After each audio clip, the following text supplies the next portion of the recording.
Hello friends, welcome to my channel and thanks for watching this video.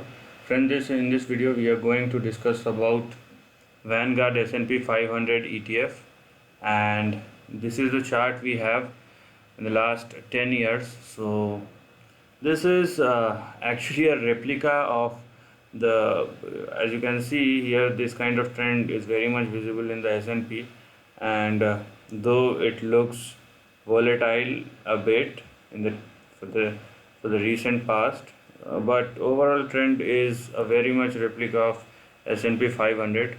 So we are going to discuss about the trend, but before that, if you haven't subscribed my channel, then hit on the subscription button and also hit on the notification bell to get the notification of my upcoming videos.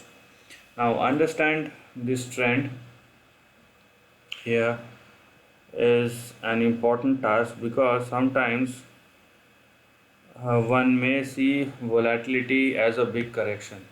Okay, so that is a common sense of thinking, that's nothing wrong in it, but there are some things which are not happening right now. So as you can see here you have the trend, but the stock is actually not going down. So here you have what you can say here, you have a trend which indeed creates a support in between and inside which the stock is trading. Let me just zoom a bit, then you will be able to see it clearly. So here you have, okay, and if I made a line like this, so here you have, if I made a line like this, you can see the stock is actually in line and it is very much following the technical levels or the support and resistance level here. So you have the first support at 299 and below that you have your next support at 293. Yes, what you can or one can expect here is, so on the upside, let's just talk about the target or the resistance first. So you have your resistance or the target at $330 on the upside, and if the stock moves above $330 and sustain $331 and sustain over there, then it will be a different trend. But we are inside the trend right now. What we are going to do here is, or I should move this a bit. So rather than 293, it will be around 292 or 290. Now let's just understand, if the stock moves below 290, okay, then there will be a problem. So if you just subdivide the range, you will get lots of levels. So if the stock falls below 290, then you can probably see 250 as your first support, then you will have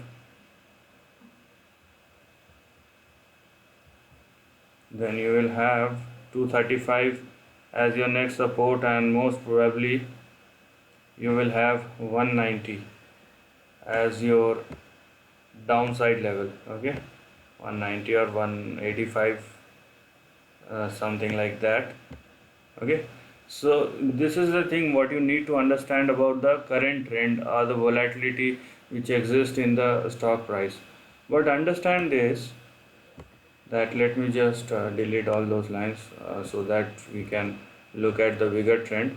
So what I'm saying is that understand that the current macroeconomic theories which are driving the market are completely based on the fact that the more the stock market tries to go down, you just pump in X amount of money.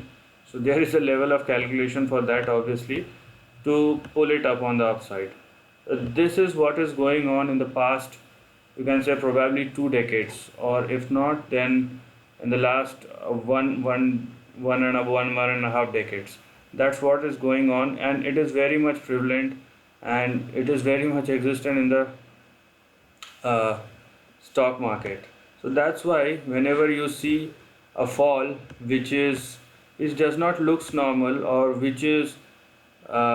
which is about to looks abnormal, you will see that central banks will jump in and they will do something which will hold the market, okay, or stabilize the market for the time being. So we cannot go against the trend. That's the thing one need to understand here. And if you are looking at the chart, if the chart looks up, you have to say it is up. If it looks down, then you have to say it looks down. As simple as that. So here you have, as I've already told you, that you have 330 on the upside, 330 on the upside as your first resistance of the target, and if it sustain over 331, then it could probably moves, I would say, in between 350 and $377 in the upcoming months. Okay, there is one exception, that if the stock moves across this line and just makes a sharp breakout, in that scenario there the trend will be different and it will be in a different range altogether. So we are going to discuss about that once it happens, but till then you have these levels and I have already explained you the support level, so you can match it up and you'll have a trend justification, or you can say that you will find the important support and resistance level which will help you to drive or find out your trade as well as your trend. So this is the end of the video. If you like this content, do share your thoughts in the comment section and subscribe my channel. Lastly, take care of your family and friends.